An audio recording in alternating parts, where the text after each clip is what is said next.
This is Will Nunziata, New York City-based director and creator of theater, television, and film. And today I am thrilled to be speaking with the acclaimed singer-songwriter, NIA J.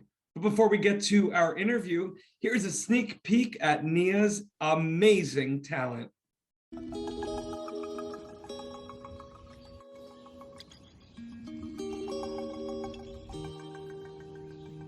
I'll slay the dragon who lives in your head.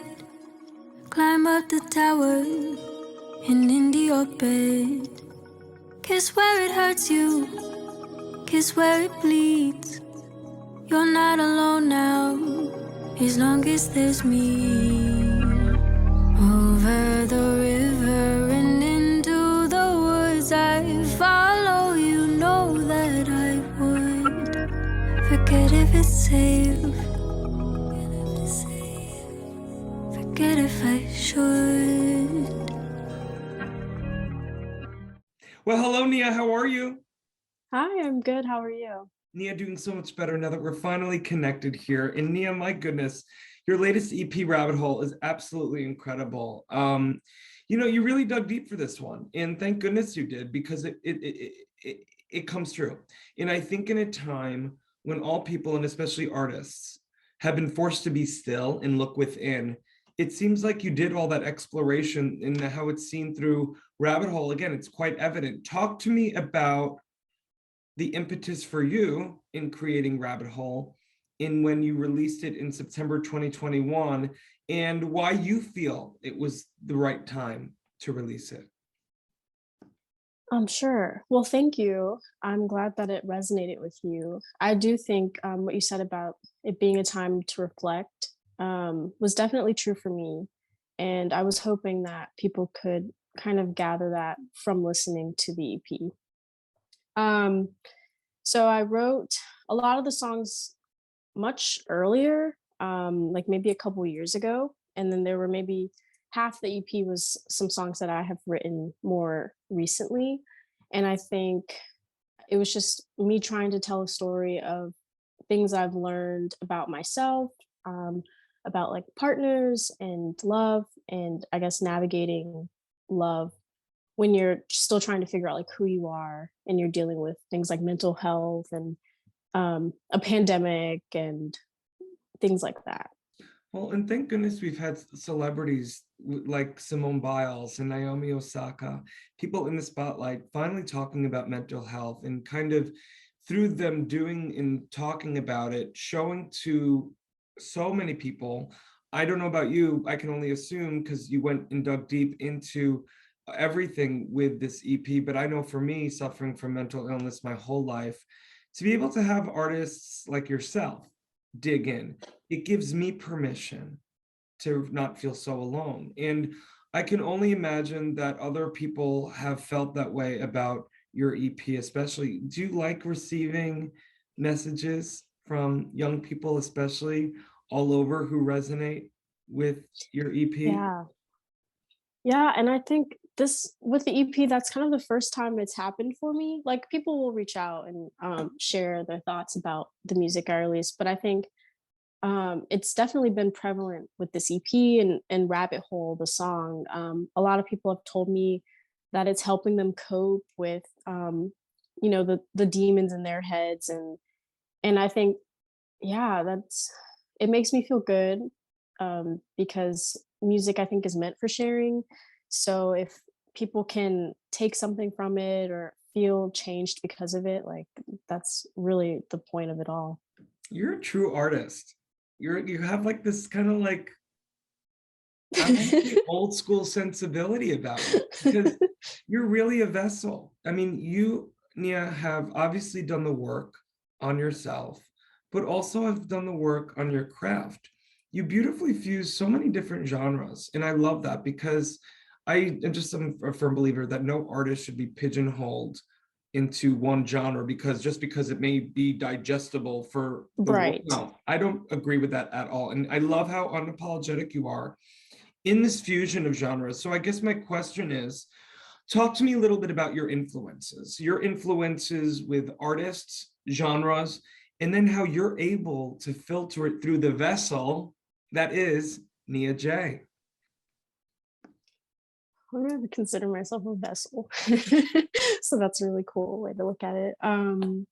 I would say one of my biggest inspirations is Frank Ocean.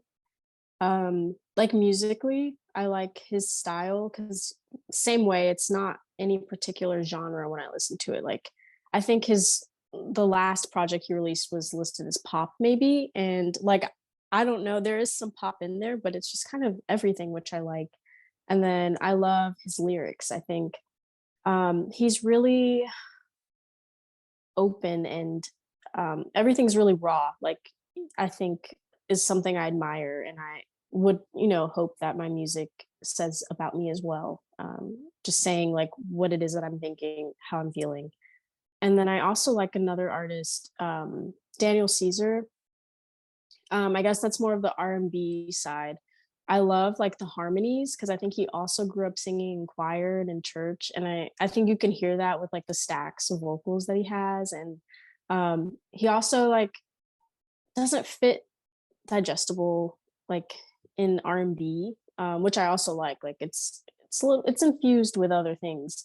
So I think those two artists are big for me. And and Janae Aiko, because she's really calming, relaxing. And so I hope that when I'm making music that it's also in that same style of like something that people could like sleep to or do homework to.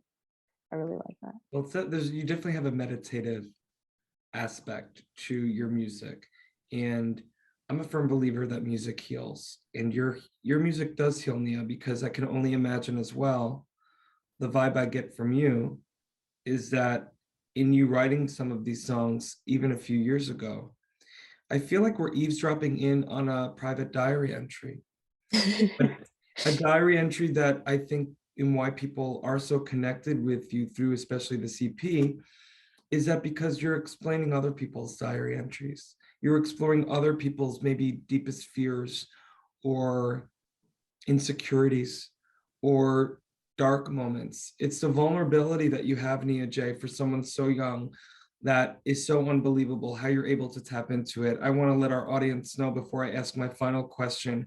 For more on the amazing NIA J, you can read more about her right below this video. Nia, for the artists out there, especially the artists, but I know all people are struggling right now, but the artists out there that are having trouble igniting that spark within them to create, maybe feeling that pressure, social media, looking at other people, oh my God, I'm not doing enough, blah, blah, blah. What advice, Nia, would you give to them? Oh, that's a really good question. I feel like it's something I struggle with, like constantly being fed like images and videos and content from people, and like that urge to want to keep up with everything. Um, I would say that maybe your journey is your own, and um, your art is your own, and like what you have to offer is exclusive to you. And if you really focus on that and that like and think about it genuinely, um, I think it helps because then like you can't keep up with everyone and you can't do what others do because you can only do what you do.